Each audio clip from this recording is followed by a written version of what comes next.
আসসালামু আলাইকুম রহমতুল্লাহি ওয়া বারাকাতুহু। সম্মানিত দর্শক,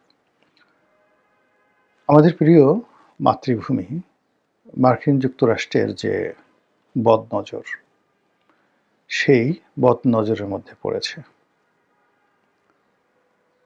এই বদনজর থেকে কিভাবে রক্ষা পাব? তাবিজ কি, কওয়াজ কি, দোয়া কি, দরুদ কি? ২ নম্বর হলো যে আমাদের সঙ্গে আমেরিকার যে সম্পর্ক এই মুহূর্তে, এটা আমেরিকার সঙ্গে দুবাই, সংযুক্ত আরব আমিরাত, কাতার কিংবা সৌদি আরবের যে সম্পর্ক, সেই সম্পর্কের মতো নয়। আমেরিকার সঙ্গে সিঙ্গাপুরের ভালো সম্পর্ক, জাপানের ভালো সম্পর্ক, এমনকি ইউরোপের যে দেশগুলোর সাথে সম্পর্ক রয়েছে, এগুলিকে বলা হয় বাইল্যাটারাল রিলেশনশিপ, দ্বিপাক্ষিক সম্পর্ক। আমেরিকা লাভ করে, জাপান থেকে শোষণ করে তারা লাভ করে ধরুন ৳১০০, কিন্তু জাপানও আমেরিকার ইকোনমি ব্যবহার করে তাদের কৌশল দ্বারা অন্তত ৳৮০ তারা লাভ করে নিয়ে আসে। কিন্তু আমাদের সঙ্গে আমেরিকার যে সম্পর্ক, এটি অসম।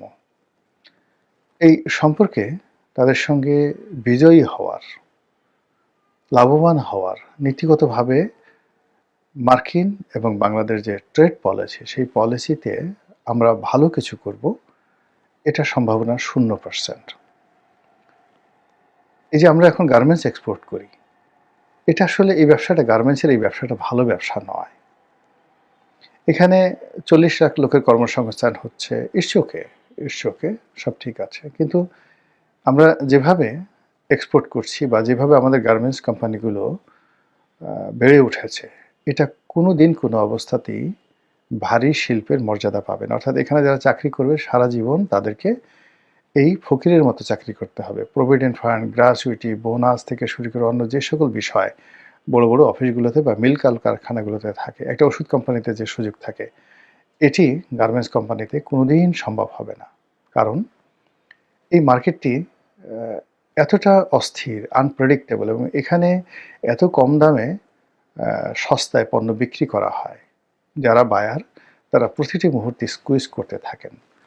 ফলে আমাদের দেশে দেখুন যে গত ৩০-৪০ বছরে গার্মেন্টস ব্যবসা করে স্টিডি অবস্থায় ৪০ বছরে দাঁড়ানো আছে, একটা কোম্পানি নেই।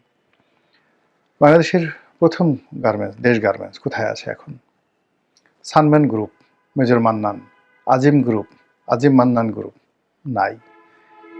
প্রায় ১.৫ লাখ লোক চাকরি করত সেই অপেক্স গ্রুপে, নাই, জিরো। বেক্সিমকো গ্রুপ বন্ধ হয়ে গেল। এইভাবে বাংলাদেশে যে সকল বিখ্যাত গার্মেন্টস কোম্পানিগুলো ছিল, যারা মানে সেই ৮০-র দশক থেকে কাজ করেছেন, তারা একজনও নাই। শুধুমাত্র কোরিয়ান যে কোম্পানি আছে ইয়াং ওয়ান, তারা টিকে আছে। এর বাইরে দাদা সাভার, দাদা যাকে বলা হয় ঢাকা, মানে এটা কোরিয়ান কোম্পানি ছিল, খুব বড়। চাইনিজ লিংফুং নামে খুব বড় একটা গার্মেন্টস ছিল ইপিজেটে, একটাও নাই, সব শেষ হয়ে গেছে। মানে এখানে আসলে রাতারাতি করে সবাই আসে, ৮ বছর ১০ বছর কাজ করে, কেউ সাস্টেন করে, কেউ সাস্টেন করে না, কিন্তু ২০ বছরের পরে আর এখানে কেউ সাধারণত টিকে থাকে না। এমনকি এখন ধরেন খুব বড় ব্যবসা করছে হামিম গ্রুপ। হামিম গ্রুপ ব্যবসা করছে, ভালো না। ভিতরে গিয়ে দেখেন ভালো না। হামিম গ্রুপের যে ভাই, ছোট ভাই, সেও ব্যবসা, শারমিন গ্রুপ, কিন্তু গিয়ে দেখেন ব্যবসা ভালো না। ওদিকে ওই যে সালাম মুর্শিদি, কুতুবউদ্দিন সাহেব, এনভয় গ্রুপ ছিল, তাদের ব্যবসাও কিন্তু ভালো না। এখানে যারা যারা মানে খুব ভালো করছে, আমার গার্মেন্টস ফ্যাক্টরি যারা ভাড়া নিয়েছিল, সেই ভদ্রলোক, ওদের হলো কি গ্রুপ যেন, নাম মনে আসছে না, তো তারা ১০ বছর আমার ফ্যাক্টরিটা চালালো। করোনার সময় আমার ফ্যাক্টরিটা বন্ধ করে দিল, এরপরে তারা অন্যান্য ব্যবসাতে খুব ভালো করেছিল। গত ১০-১২ বছরে তারা খুব ভালো করেছিল। তো সেই ব্যবসা প্রতিষ্ঠান আবার তার আগের মতো ভালো নেই। এখনো তারা মানে যে অবস্থায় টানাটানি চলছে, দেউলিয়া হয়ে যাওয়ার মতো অবস্থা। আমার কিছু বন্ধু-বান্ধব আছে যারা টেক্সটাইলে খুব ভালো করেছিলেন। একেকজন হাজার কোটি টাকার মালিক হয়েছেন, এখন হাজার কোটি টাকার ব্যাংক ডিফল্ট হয়ে গেছেন। এই যে গার্মেন্টসের ব্যবসাটা, এটা আমাদের দেশে আসলে ভালো না। এর তুলনায় জাহাজ ভাঙা শিল্প, জাহাজ নির্মাণ শিল্প, চা শিল্প, এমনকি চামড়া শিল্প, এগুলো মোর স্টেডি। এগুলো আরও মানে এক্সপোর্টের ক্ষেত্রে এখানে আপনি নির্ভর করতে পারেন। এমনকি পাট শিল্প, পাট শিল্প কিন্তু সেই 50-এর দশক থেকে এখন পর্যন্ত টিকে আছে। কিন্তু গার্মেন্টসটা কিন্তু ওইভাবে টিকে নেই। এমন অনেক মানে পাট শিল্প আছে বহু বছর, 40, 50, 60 বছরের পুরনো পাটকল কিন্তু এখনো চলছে। তো সেই দিক থেকে যে আমেরিকার সঙ্গে আমাদের যে ব্যবসাটি, গার্মেন্টস রিলেটেড যে ব্যবসাটি, এটি স্টেবল নয়। আবার আমেরিকা আমাদেরকে ধরেন বিভিন্ন সময় পাওয়ার সেক্টরে যে ইনভেস্টগুলো করেছে, অনেকগুলো কোম্পানি ওরা ওদের দেশে দেউলিয়া হয়ে গেছে। তারা আবার এগুলো বিক্রি করে গেছে বিভিন্ন কোম্পানিতে। তো ফলে আমেরিকা সাথে আমরা সম্পর্ক স্থাপন করে ব্যবসা বাণিজ্য করব, এটা হবে না। ২ নম্বর হলো যে আমেরিকা এখানে এর বাইরে কি করতে পারে? এর বাইরে এখানে তারা একটা সামরিক ঘাঁটি করে, আমাদের কাছে অস্ত্র বিক্রি করে, আমাদের এই ভূখণ্ডে এই এলাকাতে তারা অশান্তি তৈরি করে বিরাট একটা অস্ত্রের বাজার তৈরি করে ফেলতে পারে। ভারতের 7 সিস্টার, বাংলাদেশ, তারপর শেষে আপনার মায়ানমার, এই বিস্তীর্ণ অঞ্চল। মায়ানমারের এর বাইরে গিয়ে আপনি যদি থাইল্যান্ড, মানে এর সাথে সীমান্ত থাইল্যান্ড, চীনের বিরাট একটি অংশ। মায়ানমারকে যদি অশান্ত করতে পারে, চীনের একটা বিরাট অংশ অশান্ত করতে পারে। এবং এখানে যদি গেরিলা যুদ্ধ হয়, তাহলে অস্ত্র আনবেন কোত্থেকে? আমেরিকা থেকে অস্ত্র আনবেন, চোরাচালানি হবে আমেরিকার সাথে, মানে একটা রমরমে ব্যবসা। এবং এই কাজটির জন্য বাংলাদেশের উপর আমেরিকা থাবা বিস্তার করার জন্য যে প্ল্যান করেছে, এটি আমাদের সবচেয়ে মানে ভয়ঙ্কর। অর্থাৎ একটা সময় ভারতবর্ষে যখন চেঙ্গিস খান আক্রমণ করতে চাইলেন সুলতান ইলতুৎমিশের জামানাতে, তো ওই সময়টাতে পুরো দিল্লিতে কান্নার রোল পড়ে গিয়েছিল, পুরো দিল্লিতে। বিকজ চেঙ্গিস খান যদি দিল্লি আক্রমণ করে কি ঘটতে পারে, এটা মানুষজন তখন বুঝতো। তো পরবর্তীতে আবার আলাউদ্দিন খিলজির সময়টাতে চেঙ্গিস খানের বংশধররা বারবার চেষ্টা করেছে, পারেনি। কিন্তু চেঙ্গিস খান যখন আক্রমণ করার জন্য একেবারে ইন্ডিয়ান সীমান্তে এসে উপস্থিত হয়েছিল, দিল্লি মানে রীতিমতো সুলতান ইলতুৎমিশ তখন ক্ষমতায় আসছেন। মানে এটা ইতিহাসের যারা পাঠক তারা বুঝতে পারবেন যে পুরো ভারতবর্ষে কিভাবে আতঙ্ক ছড়িয়ে পড়েছিল। কিন্তু আমরা এখন মানে এই মুহূর্তে বাংলাদেশের উপর আমেরিকার যে কালো ছায়া পড়েছে, সেই কালো ছায়ার কারণে আমাদের সামনে যে ভয়াবহ বিপদ এবং বিপত্তি আসছে, আমরা সেই মধ্যযুগের মতো রাজনৈতিক সচেতন নই। যদি রাজনৈতিক সচেতন থাকতাম, আমরা কিন্তু কান্না করতাম, প্রচণ্ডভাবে কান্না করতাম। আমাদের সীমান্তে, এক সীমান্তে, মায়ানমার সীমান্তে প্রায় 15 লক্ষ রোহিঙ্গা আমাদের সীমান্তের এই পাড়ে, আর ওই পাড়ে আরও প্রায় 8 লাখ রোহিঙ্গা।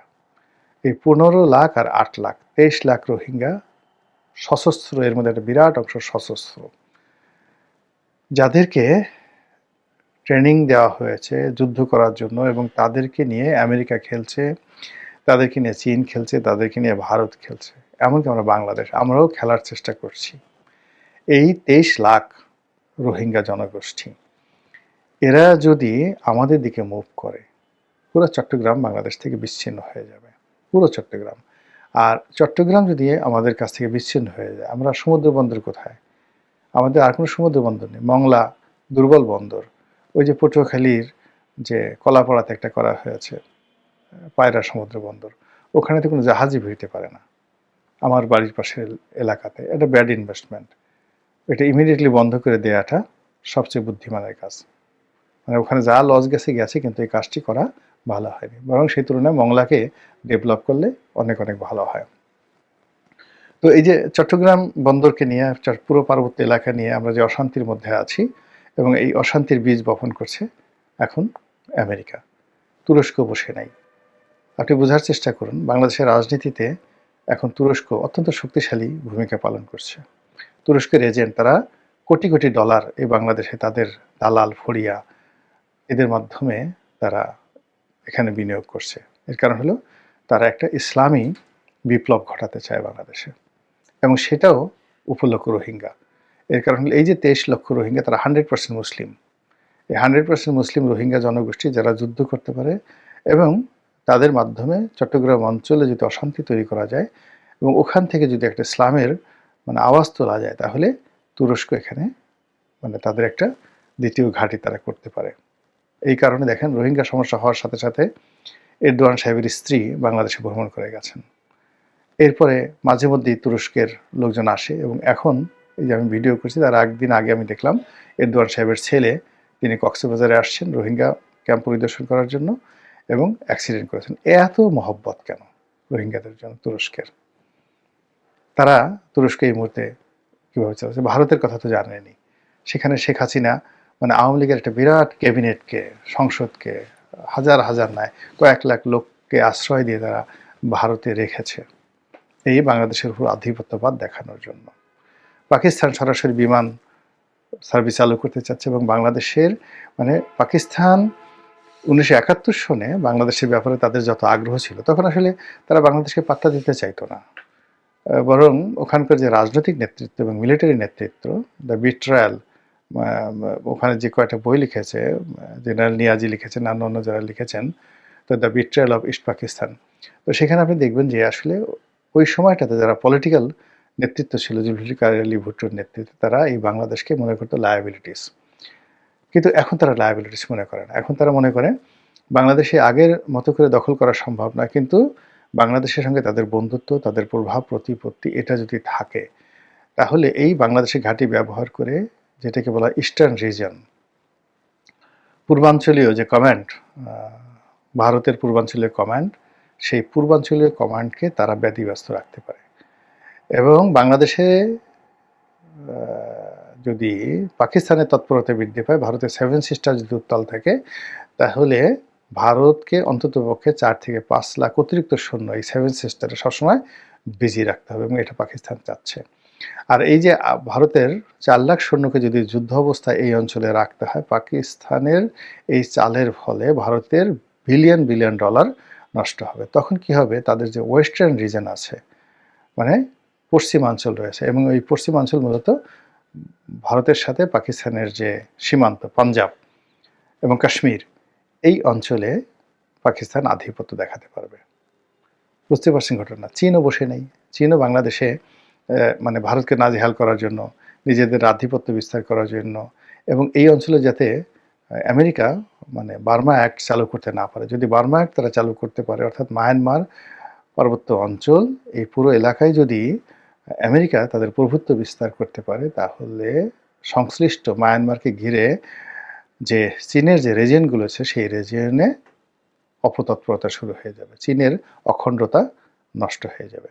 তো এই খণ্ডে যদি অখণ্ডতা নষ্ট হয়ে যায় মায়ানমার রিলেটেড এই এলাকাতে, অন্যদিকে ভারতের সাথে যে সকল প্রদেশের সঙ্গে তাদের সীমান্ত রয়েছে, সেখানে অশান্তি শুরু হয়ে যাবে। ফলে চীন বাংলাদেশে মানে দরকার হলে বাংলাদেশে বিলিয়ন বিলিয়ন ডলার বিনিয়োগ করবে, যুদ্ধ করবে, কিন্তু এই মুহূর্তে বাংলাদেশের যে কৌশলগত মানে তার জন্য যে ভূমি, এটি ভারতও নয়, পাকিস্তানও নয়, বাংলাদেশ তার জন্য কৌশলগত ভূমি। এবং এই সব কিছুই হচ্ছে কিন্তু আমেরিকার কারণে, অর্থাৎ আমেরিকা এখানে নজর দেওয়ার কারণেই চীন ভয় পাচ্ছে। আবার চীনের ভয়ের কারণেই ভারত বেপরোয়া হয়ে পড়েছে। আর এই সকল মানে যারা পক্ষ আছে, আন্তর্জাতিক পক্ষ, তাদের প্রিভিলেজ পেয়ে আমাদের মধ্যে যারা ইসলামপন্থী রয়েছেন, তারা ইসলামী খিলাফত প্রতিষ্ঠা করতে চান। যারা বিচ্ছিন্নতাবাদী রয়েছেন, তারা চট্টগ্রাম বিচ্ছিন্ন করতে চান। যারা জুমল্যান্ডের স্বপ্ন দেখেন, তারা জুমল্যান্ড প্রতিষ্ঠা করতে চান। কেউ রোহিঙ্গা ল্যান্ড প্রতিষ্ঠা করতে চান। আর এরকম অবস্থায় একটা মানে দুর্বল সরকার ক্ষমতায় এসেছে। বর্তমান সরকার তারেক রহমানের যত সংখ্যাগরিষ্ঠ থাকুক না কেন, এটাকে আপনি শক্তিশালী সরকার বলতে পারেন না। খুবই দুর্বল সরকার। এমনকি ডক্টর মোহাম্মদ ইউনূসের চাইতেও দুর্বল সরকার। আর কদিন পর এটা টের পাবেন। আর এই দুর্বল সরকারের মধ্যে আমেরিকার যে সাম্রাজ্যবাদ খুব দ্রুত এটা বিস্তার লাভ করবে।